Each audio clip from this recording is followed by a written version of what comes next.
சீரியல்களின் full எபிசோடுகளை Sun டிவியில் ஒளிபரப்பான உடனே எக்ஸ்க்ளூசிவாக சன் நெக்ஸ்டில் மட்டும் ஃப்ரீயா பாருங்கள். நான் உங்களை எதிர்பார்த்துக்கிட்டு இருப்பேன். தமிழையும் கூட்டிட்டு வாங்க. கண்டிப்பா, அவ இல்லாமலா? அப்புறம் நான் வாங்கி கொடுத்த புடவைய கட்டினீங்களா? இன்னும் இல்ல, பெருசா எந்த அக்கேஷனும் வரல, அதான் அந்த சாரியை கட்டல. அதுவும் இல்லாம புது புடவை ஏதாவது விசேஷத்துக்கு இல்ல கோவில் போகும்போது கட்டலான்னு வச்சிருக்கேன். அப்போ நான் வாங்கி கொடுத்த புடவையை கட்டிட்டு வரீங்களா? நாளைக்கு கூட அக்கேஷன் தான்.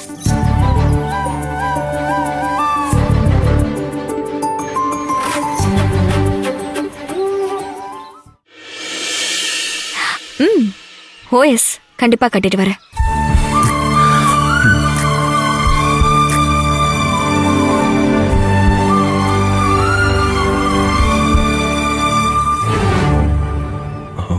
ரொம்ப சந்தோஷம் சுந்தரி.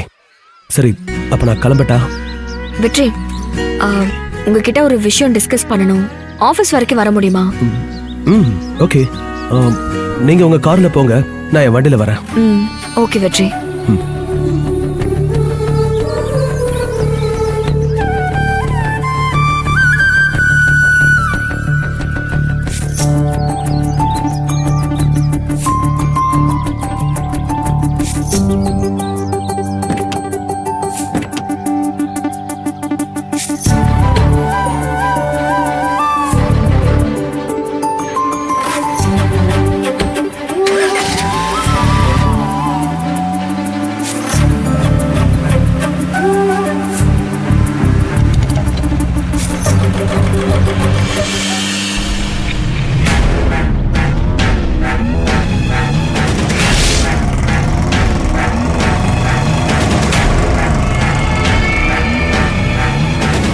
ஓ, நீங்க புடவை வாங்கி தருவீங்க, அந்த புடவைய கரெக்டரமா கட்டிக்கிட்டு உங்க வீட்டுக்கு வருவாங்க.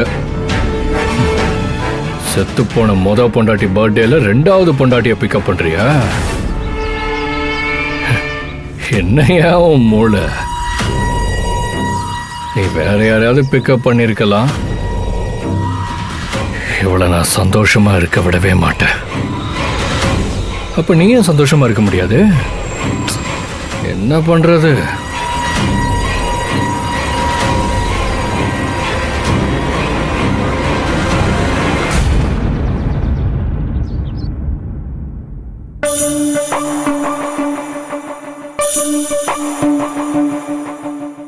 பொற்கொடியை கொண்டு வந்து கண்மணியை விட்டுட்டு போயிருக்காங்கன்னா என்னமோ இதுல இடிக்குதே.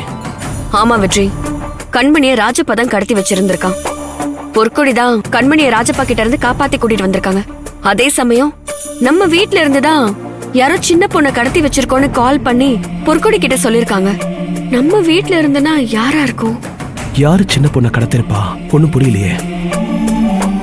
உங்க வீட்ல இவ்வளவு தைரியமா பண்ணிருக்காங்கன்னா ஒண்ணு மாலினிக்காக கிருஷ்ணா பண்ணிருக்கணும். இல்ல வெற்றி, கண்டிப்பா இருக்காது.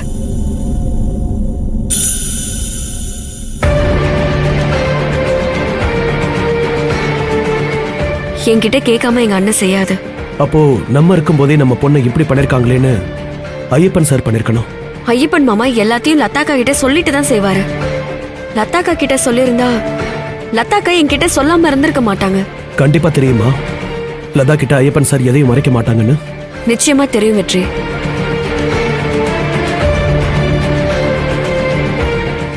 ஒருவேளை கூட இருந்து பார்த்த முருகன் சார் ஊருக்கு போற மாதிரி போயிட்டு இந்த பக்கம் பண்ணிருந்தா? அப்படி இருந்தாலும் அன்னைக்கே தூக்கி இருக்கணுமே. இத்தனை நாள் வெயிட் பண்ணணும்னு அவசியம் இல்லையே. ஆமா, அவசியம் இல்ல. இந்த 3 பேரை தவிர வேற யாரும் பண்ணிருக்க முடியாது. ஆனா யாரும் லேடி வாய்ஸ்ல பேசி மிரட்டினதா பொற்கொடி சொன்னாங்களே. அதெல்லாம் இப்ப இருக்கிற டெக்னாலஜில என்ன வேணாலும் பண்ணலாம். ஒருவேளை பொற்கொடியே சின்ன பொண்ணை கடத்தி வச்சுக்கிட்டு நம்ம கிட்ட நாடகம் ஆடினாங்களா? சான்ஸே இல்ல வெற்றி. பொற்கொடிக்கு சின்ன பொண்ணுனா உயிர். கதையில சொல்லுவாங்கல்ல, என் உயிர் 7 மலையை தாண்டி கூண்டுக்குள்ள இருக்கிற பறவைக்குள்ள இருக்குன்னு. அந்த மாதிரி பொற்கொடியோட உயிர் சின்ன பொண்ணு கிட்டதான் இருக்கு. சின்ன பொண்ணு உயிர் பொற்கொடி கிட்ட இருக்கு. அதனால கண்டிப்பா இதுல எல்லாம் விளையாட மாட்டாங்க. அப்ப கண்டிப்பா உங்க வீட்டுலதான் யாராவது இதை பண்ணிருக்கணும். யாரு பண்ணிருப்பா? நம்ம இதை கண்டுபிடிச்சாதான் சின்ன பொண்ணை பொற்கொடி கிட்ட ஒப்படைக்க முடியும். பிரச்சனையை இதோட முடிக்க முடியும். இல்லைன்னா பிரச்சனை இன்னும் பெருசாயிட்டு தான் போகும். கண்டிப்பா. இப்ப என்ன பண்றது? யார்கிட்ட இருந்து ஆரம்பிக்கிறது? முதல்ல கிருஷ்ணா கிட்ட நான் பேசட்டுமா? இல்ல வெற்றி, நிச்சயம் அண்ணன் பண்ணிருக்காது. ஆனா நீங்க ஃபேமிலி மேல இருக்கிற நம்பிக்கையில பேசுறீங்க. நான் பிரச்சனையோட ஆழத்துல இருந்து யோசிக்கிறேன்.